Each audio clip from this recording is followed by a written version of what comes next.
Welcome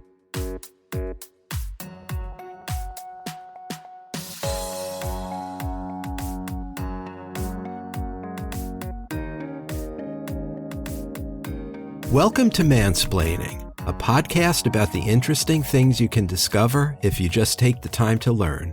My name is Joe. I'm your host for this week. And as always, I'm joined by my college friend Mark. Together, we'll explore what's on our minds and hopefully figure out a thing or two about a thing or two. So I'm the host this week, Mark, which means that I'm the one who put the question to you. Last time, I asked you about the concept of clutch performance in sports. And basically my question was, is it a real phenomenon? Is it something we can measure, or is it just some fake story that some people tell themselves about the world, like Bigfoot or trickle-down economics? Yeah, the real question is Bigfoot a clutch performer? And we'll be getting into that. Yes. Okay, good. I'm glad. So I've been thinking about this topic for many years. And as I mentioned at the end of our last episode, I have a long-running debate about this with a high school friend of mine who's a really smart guy who I respect. But we're on opposite sides of this issue. And I don't want to reveal to you or our listeners what side of the debate I'm on until I hear some of what you have to say. Okay. Hope you don't mind. But I did ask you to break the tie between my friend and me, and I think this is going to be a very interesting subject. So what do you say? Does clutch performance exist? Well, as always, thank you for the question. And like you, this topic really took me back. When my wife and I first moved to Seattle about 25 years ago, I got into the local Seattle Mariners scene. And the best source of news and commentary on the team back then was not the local newspaper. It was an independent blog called USS Mariner, which was written by two statistically inclined baseball fans. And this was my introduction to the community of baseball fans who approached the sport analytically, and they really relished challenging cherished notions about the sport. Yeah, I remember you telling me about that group. Yeah, they influenced the way I thought about things. If you're a sports fan, you know that since those early days, statistical analytics has taken over nearly every professional sport. Not just baseball, but also basketball, soccer, football, you name it. Mm-hmm. But some of the debates that were raging back in the early days continue to rage to this day. And one of those debates concerns clutch performance. So let's get into it and begin by defining our terms. Clutch is generally a sports term, though in the course of researching this episode, I ran across studies of clutch performance among musicians and video game players as well. Put simply, a clutch performer is someone who is particularly good when it matters the most. Think of the player on your favorite team who you most want to be involved in the play when your team is trailing by one and the game is down to the wire. The more important the game, the bigger the clutch performance. So hitting a home run to tie a regular season baseball game might be called a clutch performance, but would be particularly clutch to hit that home run in Game 7 of the World Series. And the belief that some players are better in the clutch than others is sacred among hardcore sports fans. We tend to think of professional athletes as heroes, after all, and what's more heroic than being at your best when it matters the most and everyone is counting on you? I totally agree with you. The definition of clutch is important here, and we should have an agreement on this. You're saying that it means when somebody's at their best when it counts the most. Mm-hmm. I want to throw another variation at you and ask you whether you think this is clutch or whether I'm getting far afield here. What about if you define it as outperforming your established level of ability? Is that the same thing? Yeah, everybody has a baseline of performance, and then clutch would be raising your game, to use the old familiar phrase. Okay. So if you're a superstar, it's being even more of a superstar. And if you're an average player, it means being really good when it matters the most. Okay, good. Thank you. So probably every sports fan can immediately think of one or two clutch performers. Joe, as a Yankees fan, I'm willing to bet that you think Derek Jeter was a clutch performer. Am I correct in that? Oh, absolutely. And I'm prepared to talk about Derek Jeter in this episode. So, yeah. Okay. A lot of Yankees fans would agree with you. And we like to think that some guys are clutch players and others are not. It just makes intuitive sense.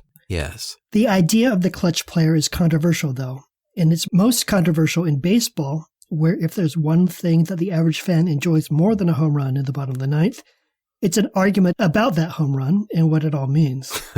Yeah. Baseball statisticians seem to take particular pleasure in using analytical methods to challenge popular notions about the game.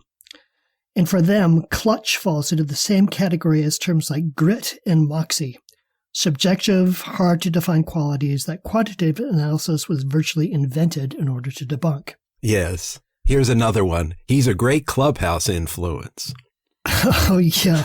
He's a real leader of men, that guy. An old mainstay, of empty phrases.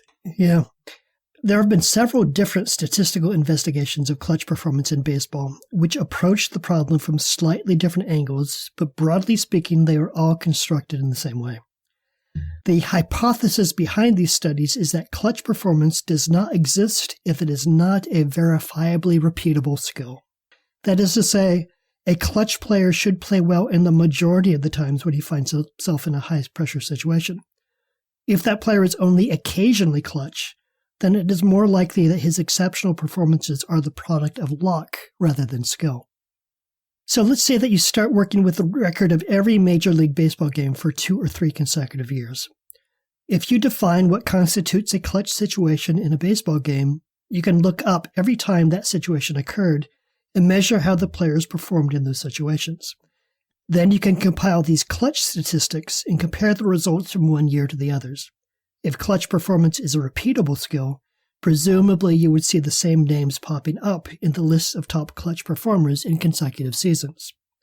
The first study along these lines came in 1977 in the Baseball Research Journal.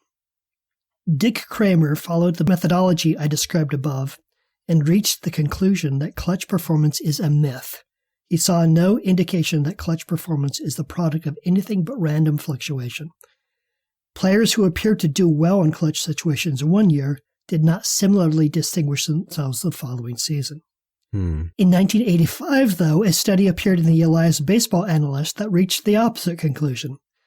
The authors presented lists of the 10 best and worst clutch hitters in the 1983 and 1984 seasons and noted that the best in one year averaged out to be better than average in the other year, and the worst in one year were worse than normal the other year. They repeated their study in 1988 and reached the same conclusions, but other studies have taken the same data set and argued that it actually proves the opposite. This is a common phenomenon when you read up on this controversy. Studies are issued, then they are debunked, then the debunking is debunked, and so on, seemingly without end. And a big part of the problem is the authors are defining clutch in different ways. Joe, if you were to study clutch hitting in baseball, what situations in your mind would count as clutch moments in a game? I would say hits that tie the game or put your team ahead, hits that come in situations late in a close game, that kind of thing. Okay. And would you give particular weight to games that were later in the season or that sort of thing, or would they all get the same? That's a good question. I guess to adopt the clutch mindset, I would say it's just as clutch in game 1 as it is in game 162, but I guess it matters more if you're in a pennant race in September than if you're playing the first game of the year when there's still 161 to go. Right. And the takeaway here is that it's not clear or obvious which definition of clutch you should use. Yes, good point. Maybe a clutch situation is only when the game hangs in the balance, like you said. Or maybe it's any time a runner is in scoring position. Maybe it's only in the playoffs, or maybe it's any situation near the end of a close game. Right. Maybe you should look at batting average when you're comparing a player's performance in a consecutive season, or maybe you should look at on-base percentage or slugging percentage, or maybe you should use more advanced metrics. The way you define the problem can profoundly affect the results that come out of your study. Yeah. One thing I can say for sure, however, is that the majority of baseball studies have challenged the idea of clutch performance rather than supporting it.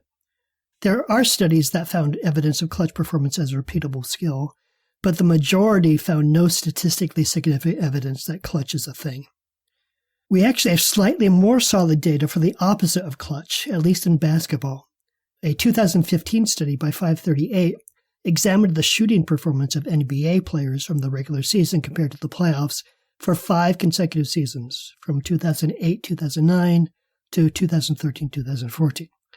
The study found that players' shooting percentage on average dropped slightly in the playoffs, but only by a small amount. They're 0.3 percentage points lower in the playoffs than they did in the regular season.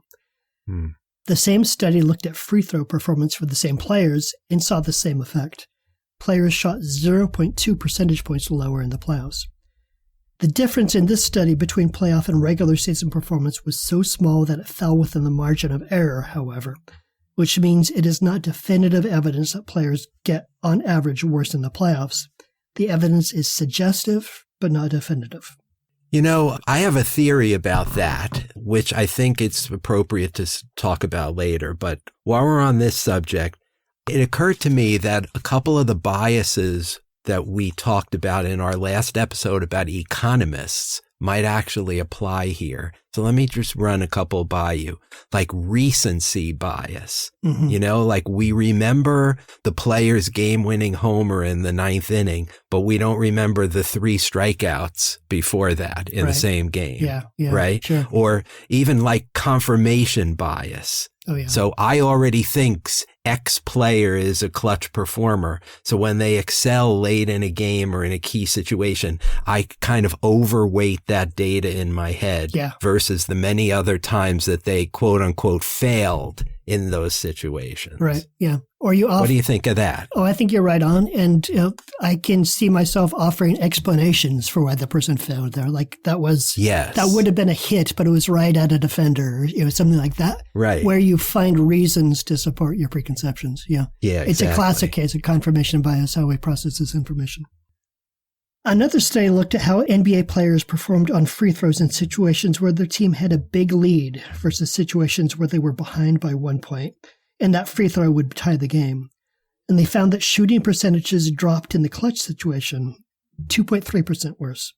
And this study poses an interesting possibility. Maybe what we think of as a clutch player is simply someone whose performance stays the same in pressure situations while everyone else gets a little bit worse. Bingo. When you think about it, every professional athlete should by definition be clutch. He's a professional athlete because he succeeded at every level of the sport, youth leagues, high school, and college.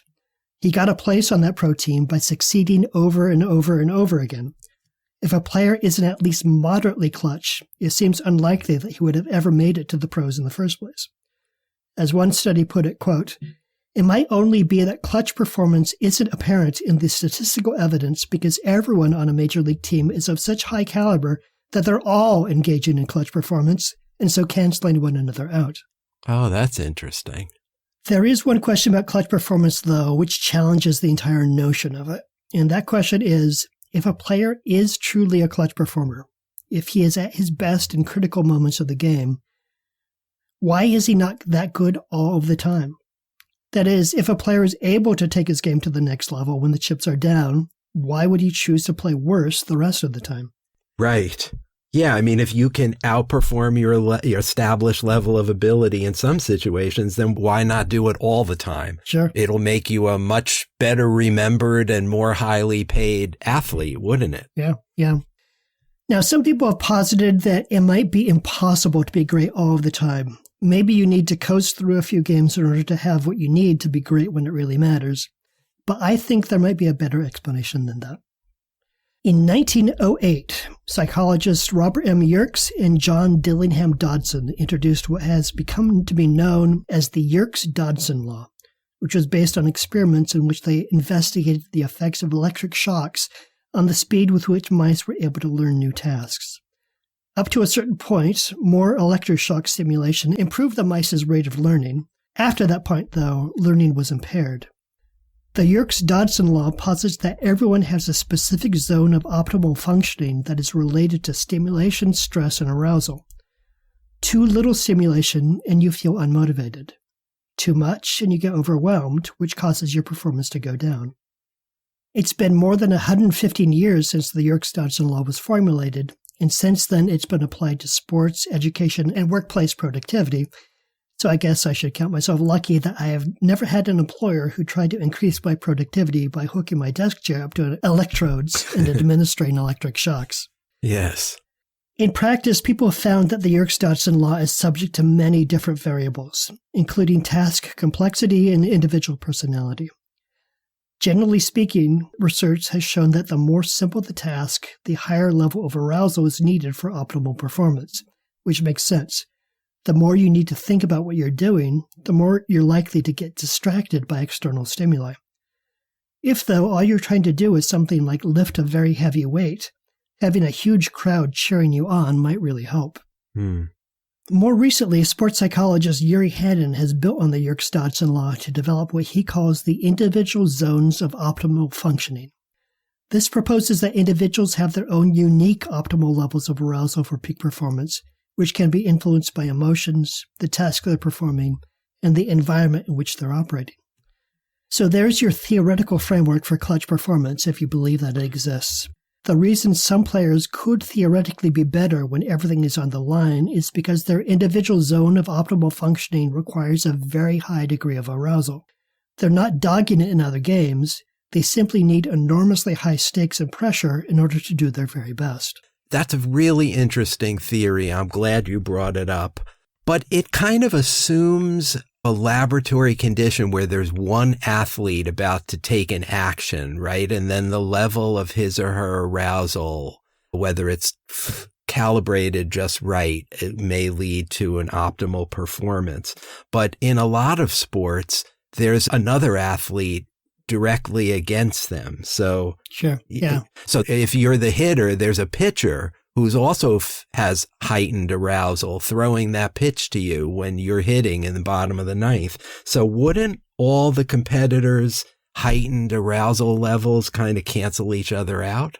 Very possibly. And you're touching on the reason why statistics took over baseball before it took over, for instance, professional football. Because baseball so much depends on one-on-one matchups. It's the pitcher against the batter. Yeah. Where it's so much of that, it can be extracted as individual performance. Yes. But yes, absolutely. Yeah. That in a high-pressure environment, let's say bottom of the ninth in the World Series, you've got both the batter and the hitter in the same situation, maybe experiencing that the same way, being affected differently by the pressure of it. One might be the clutch performer who gets better. The other might get worse in that situation. And the effect on the other players would influence, in some cases, the outcome of your action. So yes. It gets more complicated the more you think about it. Yeah. And, while we're on the subject of baseball's uniqueness, I've always kind of thought baseball is the best laboratory for studying clutch performance because it's the one major sport where you can't give your best player the ball most of the time, down the stretch when it counts. Michael Jordan put up great numbers in his playoff games, right? But he had the ball for all his team's key possessions in those games. That's not the case in baseball. Hitters have to wait their turn to hit. Your starting pitcher, your ace pitcher gets the ball every 5 days.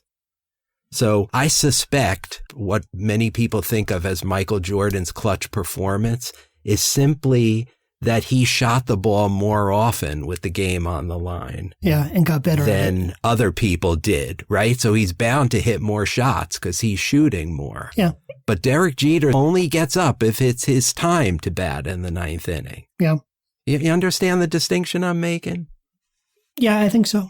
I think that one of the complicating effects within clutch performance is that some players have so much more opportunity to perform in the clutch that they practice the skill and they get better at it, right? Yes. Like the very first time you take the shot with the game on the line, you might be paralyzed with fear, whereas the 100th time, it just feels like something that you do, and that undoubtedly would affect your performance. Yes, and I think Michael Jordan is the embodiment of that. I mean, unquestionably great player, maybe the greatest basketball player ever.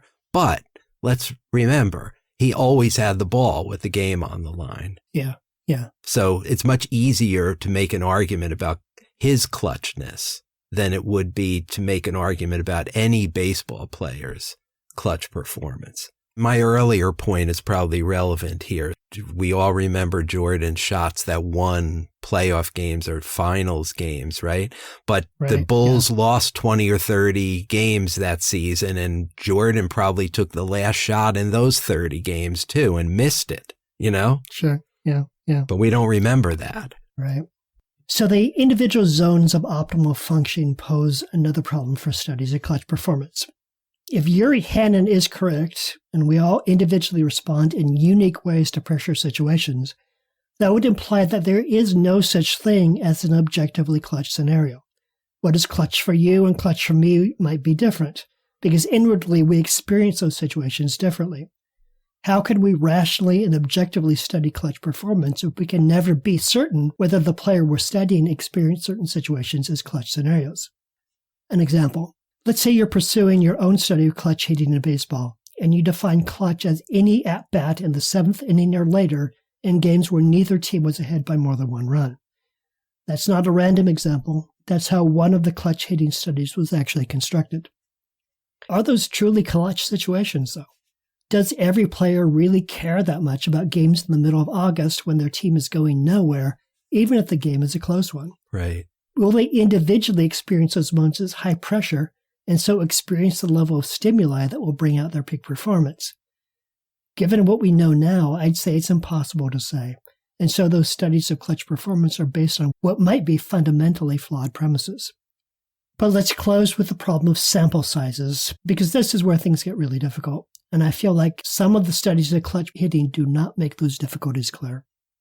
Joe, I don't know your background in statistics. Can you describe the relationship between sample size and statistical significance? Only in the most general terms. I never took statistics, but the larger the sample size, the more statistically significant. Right. Right? Yeah. So as an example, imagine flipping a coin. And let's say that someone gives you a coin that they say is biased, that has been weighted in some way so that heads will come up more often than tails. Right. So you flip the coin 3 times and it comes up heads twice and tails once. That seems like maybe it supports the thesis, but you can't be sure. You only flipped it 3 times. Right. So you go ahead and flip the coin another 100 times to get a bigger sample. The more times you flip the coin, the more confident you can be in the results of your study. Now, there's complicated math involved in determining how big of a sample you need in order to have high confidence in the results you get from a study. And I do not pretend to understand that math. If your sample is below that number, though, what you see as interesting in the results might simply be the result of random fluctuation.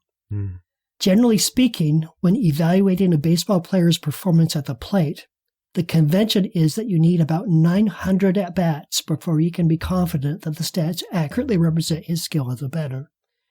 Derek Jeter, that famously clutch Yankee, played in 158 postseason games in his career, during which he accumulated 650 playoff at-bats.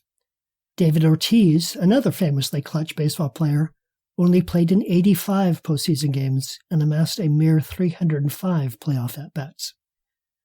Neither player came close to the threshold for statistical significance, and those two played for notably successful teams in their era, and so they had many opportunities to show what they could do in clutch situations.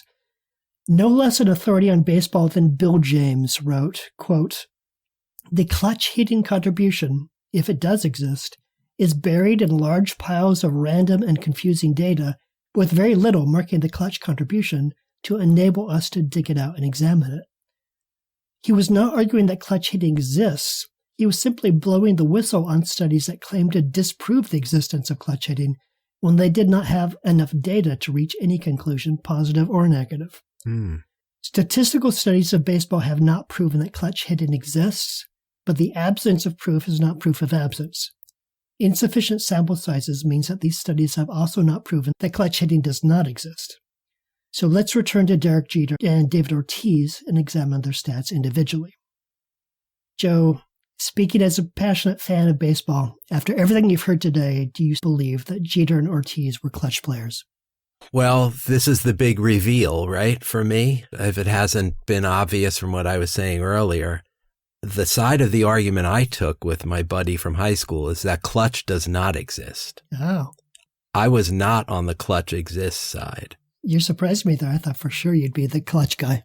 No, I was not. I'm the clutch does not exist guy. And I have a word to describe it that I'll wait till you're finished with your presentation because I want to discuss the word that I use to replace Clutch. Okay. I don't think Clutch exists, but I believe Jeter and Ortiz had a special quality that I'm going to name with a word that sets them above and beyond many other players. That's my best answer to that question. Okay. Well, here's what the statistics tell us. Derek Jeter's batting average over his full career was .310. His batting average in the playoffs was .308. David Ortiz's batting average over his full career was .286. His batting average in the playoffs was .289. There are a few ticks this way or that, but at least in terms of batting average, there were more or less the same players in the postseason as they were overall. David Ortiz was a human wrecking ball, a force of nature in the postseason for the 2004, 5, and 2007 seasons. The records show, though, that he actually struggled in the playoffs in 2008 and 2009. Then he was great again in 2013, but for having one final bad playoff stretch in 2016. In some games, he was better in clutch scenarios. In some, he was worse. And on average, he was mostly the same as always, which is to say, a really good player. And it seems clear that the effect of the postseason on a player's performance is small enough that it gets swallowed by statistical uncertainty. If there's one thing that statistics tells us, it's that there are some things we'll never know for sure. You asked me if clutch hitting exists, and I'm afraid my answer is, I don't know. More than that, nobody really knows, and we probably never will. It's just too hard to define clutch in an objectively valid way that provides enough examples to reach confident conclusions.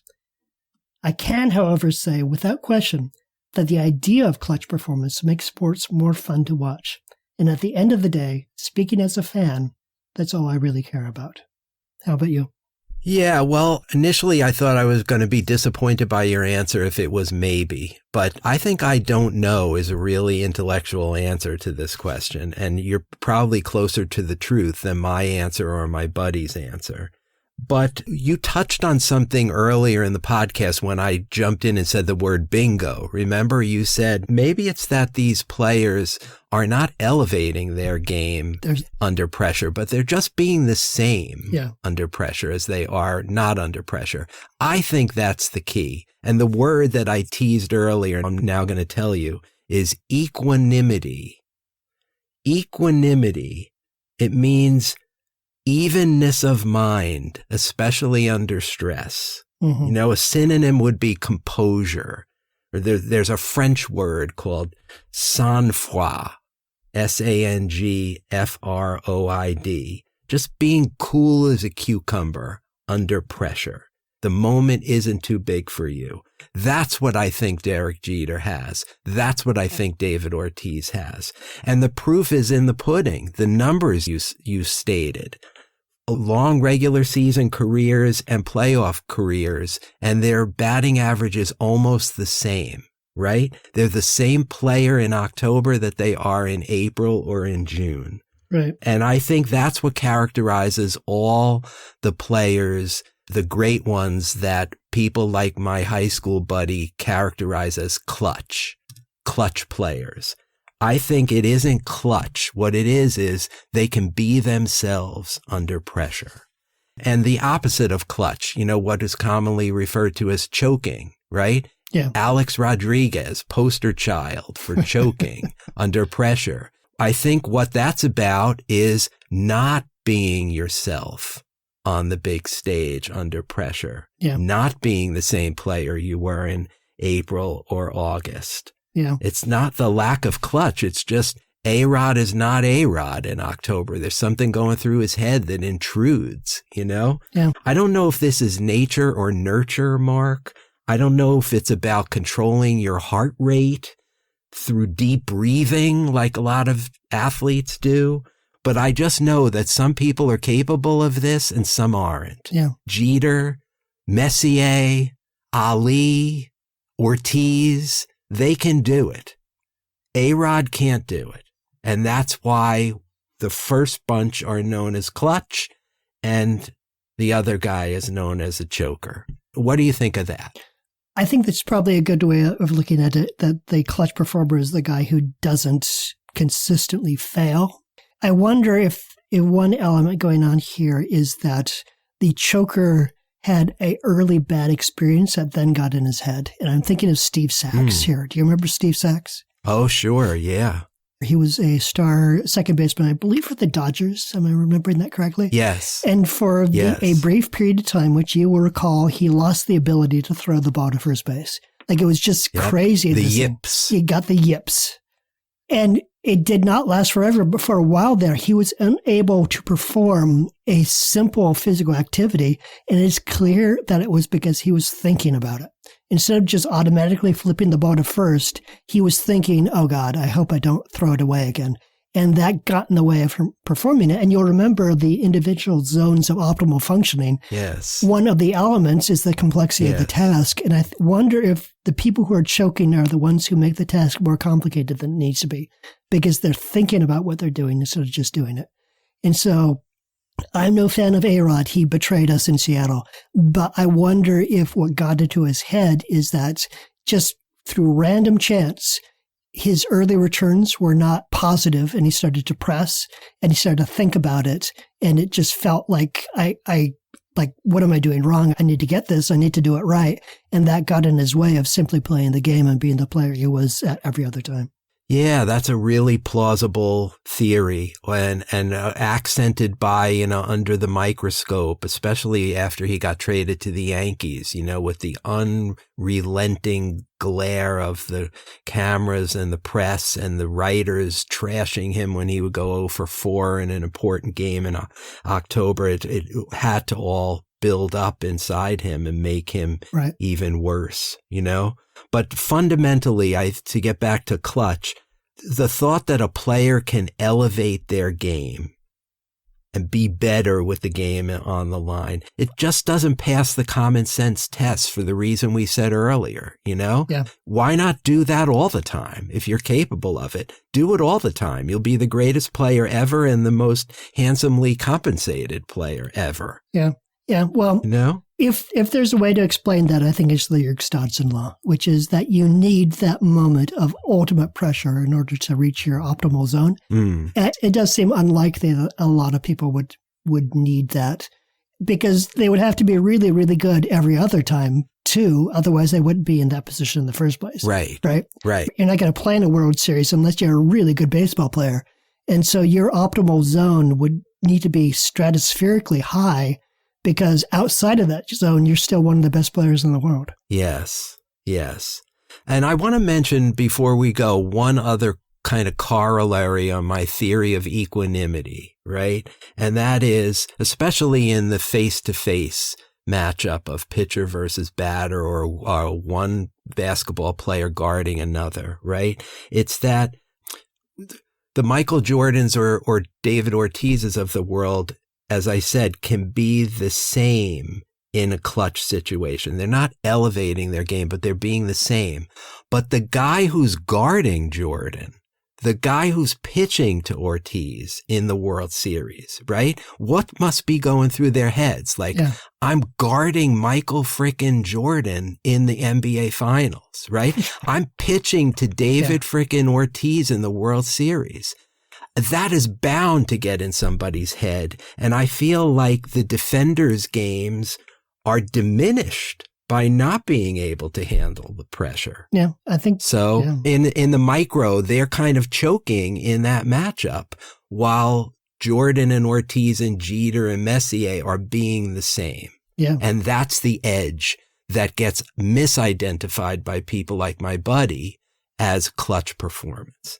That is it in a nutshell, I think. Yeah, I think you might be right there, because one of the purest sports acts in the world is a basketball player shooting a free throw, because there's no one guarding him, right? It's just him, the ball, and the basket. Yes. And statistically, free throw percentage goes down in pressure situations. So that is solid evidence that the average professional performer, as excellent, as amazing an athlete, and as accomplished in practice as he is, the average NBA player gets a little bit worse in pressure situations. Yes. So I think you might well be right that clutch players are just the guys who, like you say, they have their focus. I mentioned Patrick Mahomes when you first phrased the question. And it's not that he's an average quarterback during the regular season. He's still freaking good. But it's in the playoffs, it's remarkable the extent to which he just continues to be really, really good. He has no bad games in the playoffs. And it's not that he's better in the playoffs. It's just that he never stops being good. That's right. He's Patrick Mahomes in the playoffs, too. The same guy. Yeah. Right. Yeah. And, you know, the numbers speak loudly to me, even though your point is well taken that it's not a big enough sample size in the case of baseball because of the 900 at-bats, right, which they're not getting in the playoffs.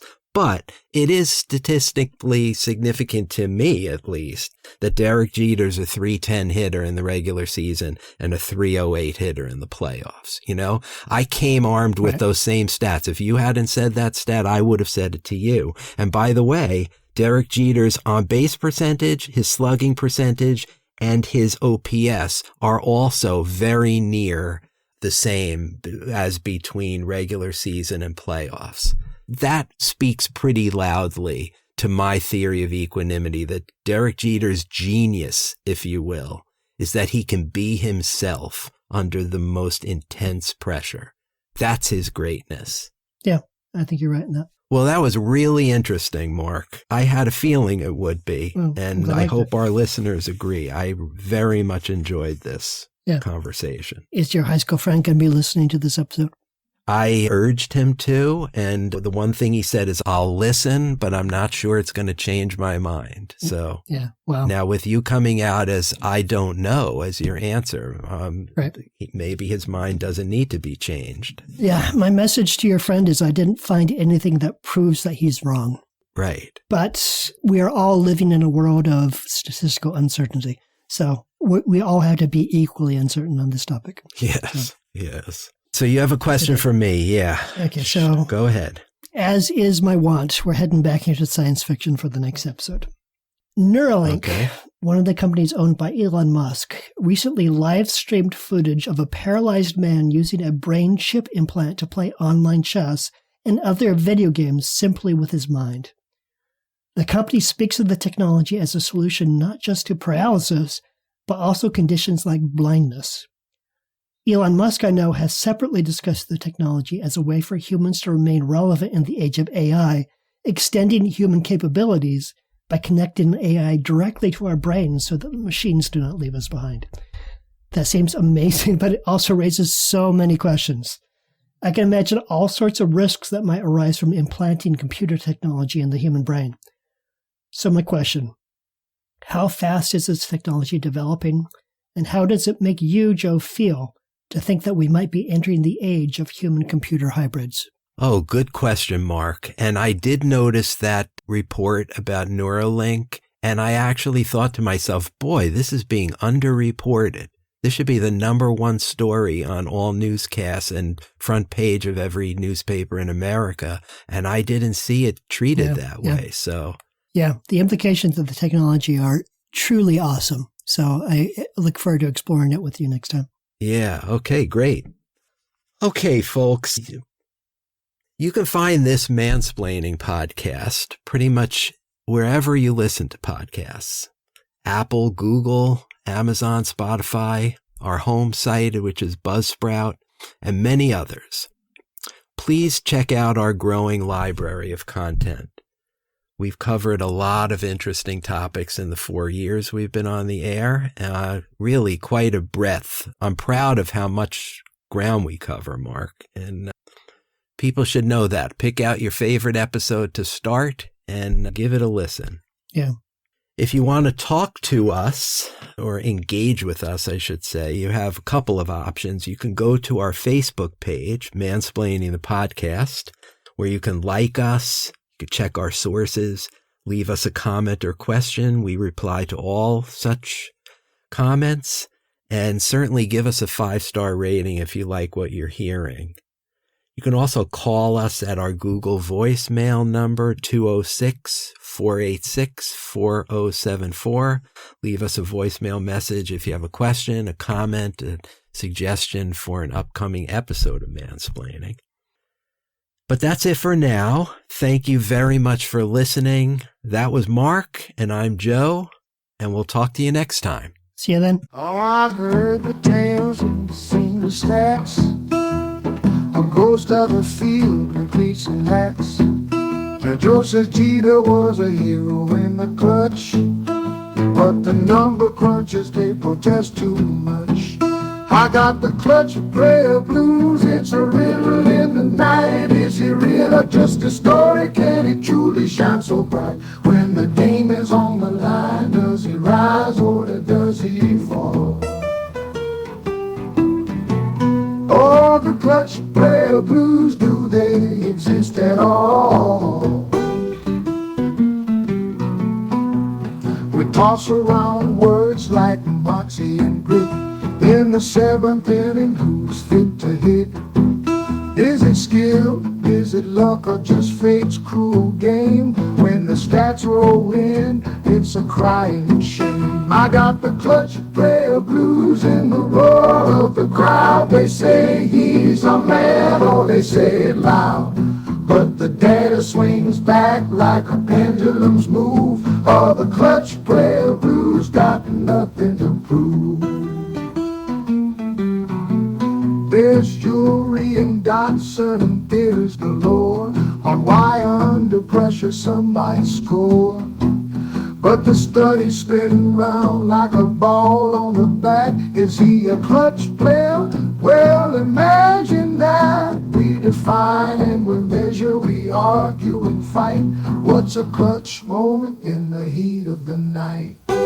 Is it playoffs or bases loaded with fear, or just a regular game with a cold beer? Not the clutch player blues, it's a fan sad song we want to believe as the night grows long. In the heart of the game, in the thrill of the chase, the clutch player blues just a statistical trace. So here's to the players, the myths, the dreams in the glow of the stadium under the beams. Clutch or not, they play their part. In the end, it's the game that captures the heart.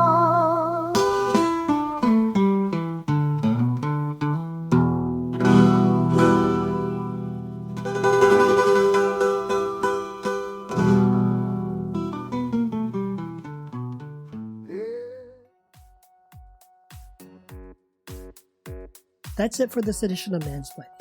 Mansplaining is brought to you by Joe and Mark and nobody else. Thank you for hanging out with us for a little bit, and we'll see you next time.